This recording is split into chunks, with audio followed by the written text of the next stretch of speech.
Le nouveau fait des projecteurs LCD, ce sera probablement une découverte pour vous comme pour moi. Bienvenue sur AviExpress pour le test du Lenovo Shaoxin 100. Il est assez sympa en termes de design, quoique un peu plus costaud que ce à quoi je m'attendais. Quoique les dimensions restent quand même globalement modérées, regardez par rapport à la taille de ma main, on est sur un projecteur de 30 cm de côté, 15 cm de haut et 2,5 kg. Il embarque une technologie LCD, technologie entrée de gamme par opposition au DLP, mais qui a comme avantage énorme d'être très raisonnable en matière de tarifs. Vous avez le lien dans la description pour aller voir combien il coûte à l'heure actuelle. La lampe intégrée propose une durée de vie de 30 000 heures, ça c'est très bien, 700 lumens ANSI, ça c'est bien aussi, 2000 pour 1 de contraste, ça me paraît assez utopique, mais bon, on regardera ça à l'intérieur de cette vidéo. Ce qui est génial, c'est de pouvoir obtenir in fine une image allant jusqu'à à peu près 2 mètres de diagonale, avec un ratio distance de projection taille d'image assez simple à comprendre. On est sur du 1,25 pour 1, c'est-à-dire avec 1,25 m de recul, vous obtenez une diagonale d'1 mètre. Connectique très basique à l'arrière, ils ne se sont pas vraiment foulés. Vous avez l'entrée électrique sur du 220 volts français évidemment. Vous avez là une sortie casque, un port USB 2, de l'HDMI 1.4 60 Hz, et là vous avez l'infrarouge pour la télécommande. Télécommande que voilà, assez stylée. J'avoue que j'adore son design, elle est relativement simple, pas de bouton de raccourci vers YouTube, vers Netflix évidemment. Certains seront déçus, mais si vous faites partie de mes abonnés, vous savez que ce n'est pas mon cas. Ça fait des années que je vous recommande de ne pas avoir de distribution Android à l'intérieur de ce type de projecteur LCD, tout simplement parce que ce n'est pas mis à jour, vous n'avez pas accès à toutes les fonctionnalités, vous n'avez pas accès à toutes les applications. Prenez une Fire TV Stick, prenez une Chromecast, prenez une Xiaomi Mi TV Stick, une Apple TV, ça marche beaucoup mieux, c'est mis à jour, vous avez accès à vos programmes favoris, alors que dans les distributions de projecteurs LCD, en règle générale, on a du super basique. Ce qui est moins basique, c'est la présence de l'autofocus, de la correction trapézoïdale et d'une diffusion en Full HD. Ce sont des classiques de l'univers DLP qui commencent à se développer sérieusement dans les projecteurs LCD. J'aurais apprécié d'avoir de la stéréo, mais il faudra se contenter d'une distribution en partie arrière du son sur 2 x 5 watts. La bestiole intègre 2 Go de RAM, 16 Go de stockage, du Wi-Fi 6, ça c'est carrément étonnant, le Bluetooth, c'est parti pour le test. Et paradoxalement, on ne va pas commencer le test par l'image, mais par le logo situé sur le dessus du projecteur, logo lumineux, assez joli dans l'absolu, mais qui malheureusement ne s'éteint pas lorsque le projecteur est en veille, c'est pas terrible pour la nuit. Et on poursuit par une assez bonne nouvelle, l'image est tout à fait visible, alors en plein jour, avec des nuances, évidemment c'est pas du tout un projecteur qui est fait pour être utilisé en plein jour, mais là j'ai laissé le volet principal de ma chambre ouvert, et l'image est tout à fait visible. Par contre, aujourd'hui c'est une journée moche, le soleil ne tape pas à plein dans la chambre, sinon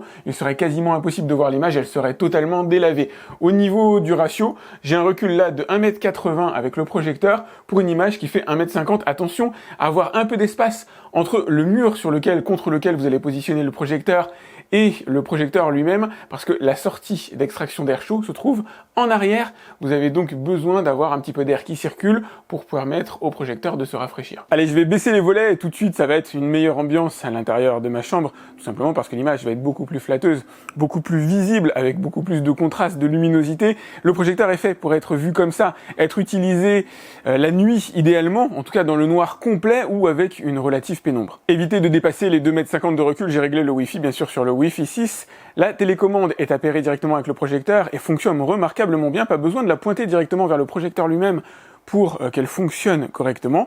On n'est pas donc sur les projecteurs à l'ancienne. Vous avez ici les différents réglages que vous allez pouvoir faire avec le Projo lui-même, notamment la présence du zoom. Alors vous allez pouvoir dézoomer, vous n'allez pas pouvoir zoomer évidemment, agrandir la taille de l'image artificiellement, mais vous allez pouvoir la réduire, histoire d'éviter un obstacle qui pourrait se trouver sur votre mur de projection. Et je vous propose d'attaquer directement par la qualité de l'image. Donc là j'ai une image qui est envoyée en Full HD depuis une vidéo YouTube qui me sert habituellement pour réaliser mes tests. Et le moins qu'on puisse dire, c'est qu'elle est belle. Elle est belle, elle est très belle, elle est étonnante pour un projecteur LCD.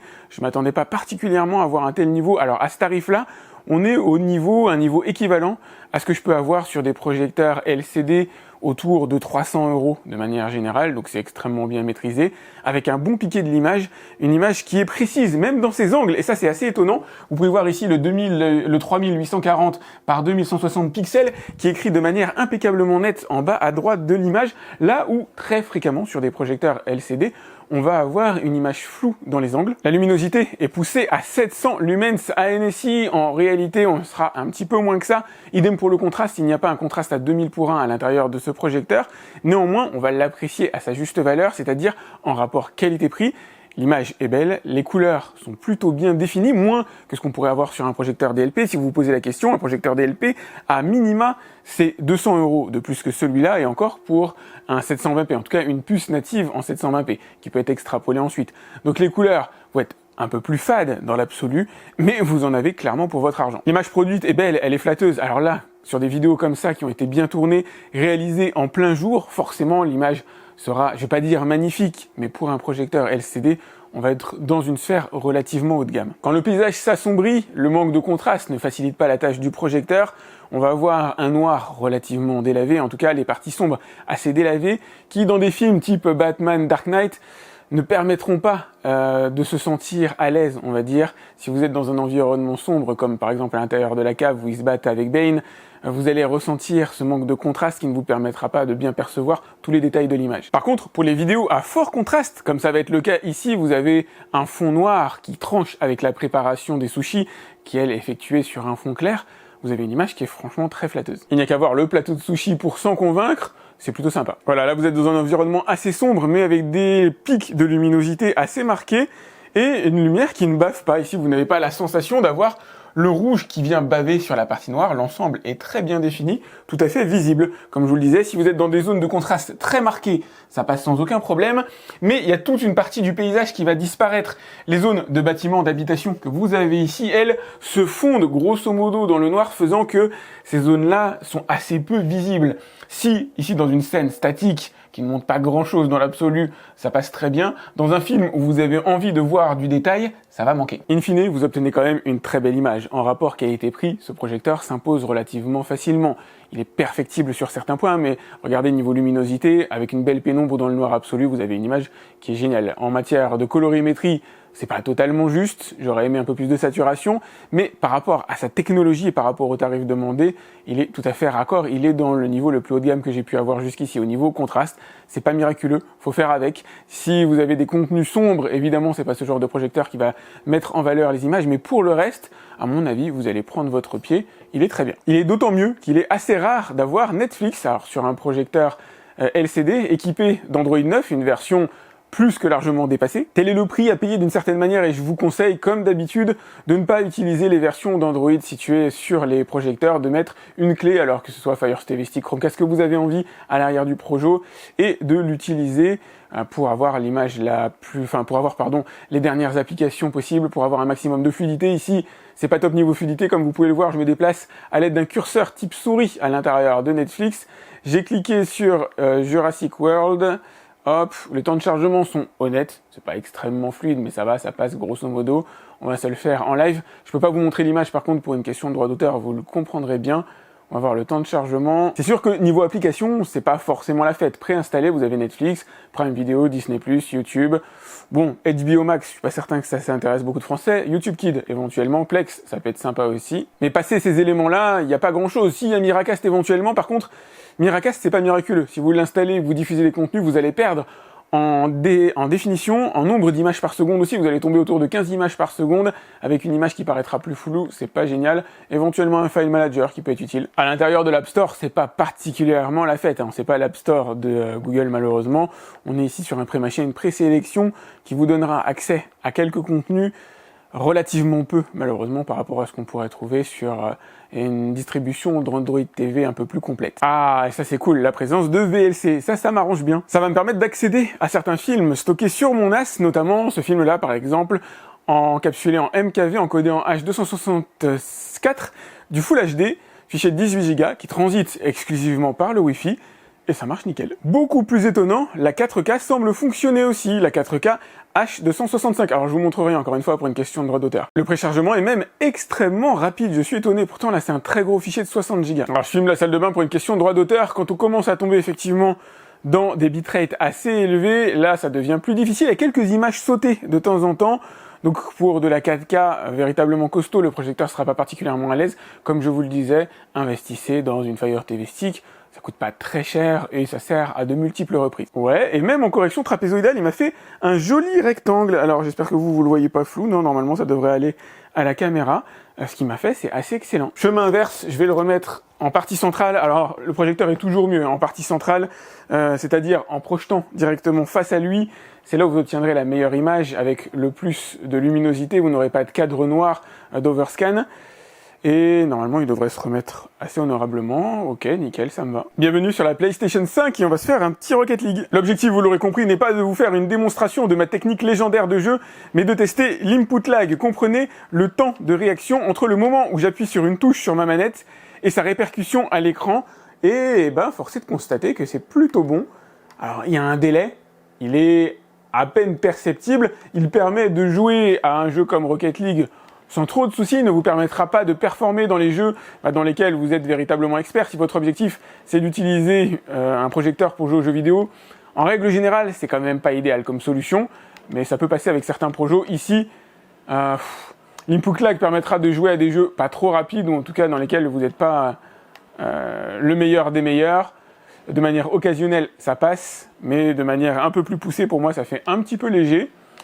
Mais bon, ça reste une expérience de jeu assez correcte, en tout cas, c'est tout à fait jouable. Allez, bienvenue sur mon smartphone. Je vais faire quoi?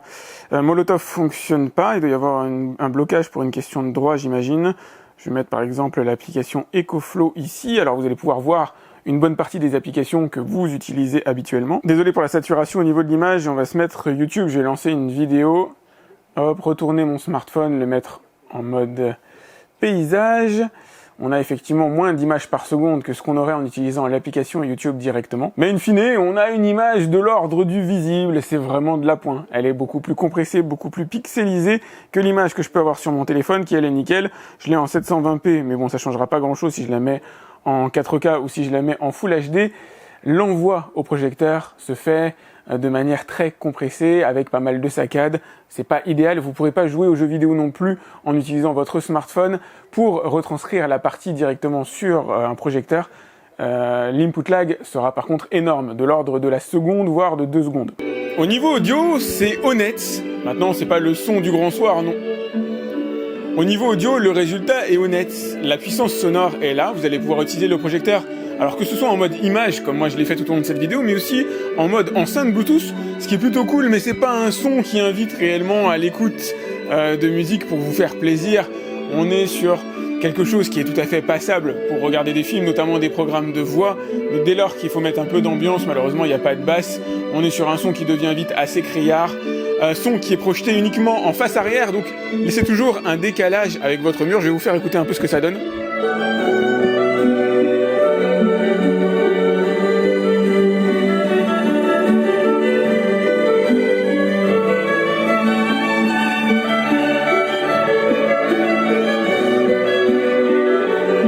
Alors ça couvre au moins par contre le bruit émis par le ventilateur qui est audible, hein. Le bruit d'un ventilateur de projecteur LCD c'est toujours là, c'est toujours présent.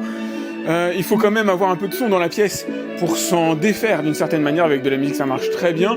Maintenant, par rapport aux anciennes générations, il y a vraiment eu des améliorations qui ont été faites, mais on entend le ventilateur, on continue quoi qu'il arrive sur un projecteur LCD. Il n'y a pas de projecteur LCD aujourd'hui qui puisse s'en défaire. En tout cas j'en ai jamais testé jusqu'ici, et pourtant j'en ai testé beaucoup, hein, peut-être une centaine. Donc on l'entend, mais c'est pas un bruit extrêmement perturbant non plus. Par contre j'aurais bien aimé qu'il y ait une vitesse variable. Lorsque le projecteur est peu chaud, une vitesse basse, et lorsqu'il commence à chauffer, effectivement, avoir une vitesse plus élevée, notamment du fait que, alors ça peut monter en bloc batterie à autour de 50 degrés sur la partie arrière, mais heureusement pas systématiquement. Ah, c'est vrai que je voulais pas montrer, mais vous pouvez bien sûr mettre le projecteur en français. À la langue, on finit par s'habituer à la langue anglaise. Hop, mince. Si je me trompe, ça va pas aller. Puis il y a d'autres paramètres comme l'arrêt programmé par exemple au bout d'un certain temps, ou la source de démarrage, vous pouvez le démarrer directement sur l'HDMI, ce qui est pratique. Beaucoup de choses à dire sur ce projecteur, le Lenovo Xiaoxin. On va commencer à aller par le design, qui est plutôt cool, soigné, travaillé par rapport à la concurrence. Là, il y a véritablement des efforts qui ont été faits, et ça, j'apprécie. Il est globalement assez compact. Ce que j'aurais aimé en amélioration, une sortie d'air plutôt située en face avant qu'en face arrière, puisque le projecteur va sûrement être mis dans une chambre contre un mur, et c'est pas idéal d'avoir la sortie d'air chaud contre un mur, évidemment. Les enceintes ici, je les aurais mises plutôt de part et d'autre du projecteur pour avoir de la stéréo, ce qui paraît plutôt logique. Au niveau de la conception de la télécommande, je vous disais que ça répond bien. Alors oui, ça répond bien, mais il faut quand même pointer la télécommande vers le projecteur. Si vous vous éloignez de trop, si vous la pointez de trop vers le mur, elle répond pas suffisamment bien. Il faut un petit peu de temps pour l'appairage. D'ailleurs, il faut bien la mettre contre le projecteur lorsque vous effectuez le premier appairage, sinon ça risque de prendre un petit peu de temps.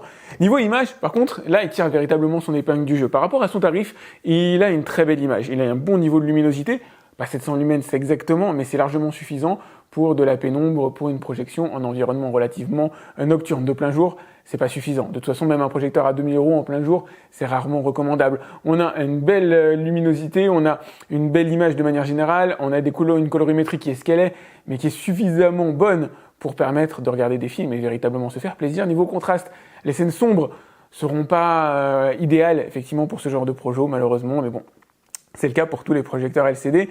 Et les projecteurs, de manière générale, ont toujours un peu de mal, s'ils ne sont pas équipés de la technologie laser, pour afficher une image véritablement bien contrastée. Et de toute façon, on est très loin de l'univers télévision. J'ai bien aimé de pouvoir brancher la PlayStation dessus. On a quand même un peu d'input lag, on a un petit peu de retard entre le moment où j'appuie sur la manette et la répercussion à l'écran, mais elle se sent à peine. Donc certains jeux sont jouables. Si vous voulez performer, c'est pas vers ce projecteur que vous allez vous retourner. Au niveau de l'interface, ça marche correctement, c'est vrai. J'ai pu lire quand même certains contenus 4K. J'ai une fluidité honorable, c'est pas extrêmement rapide. Le Wi-Fi 6 c'est anecdotique, il sert pas à grand chose à l'intérieur de ce projecteur. J'ai pas noté de vitesse supplémentaire de chargement, quoique ça charge relativement vite.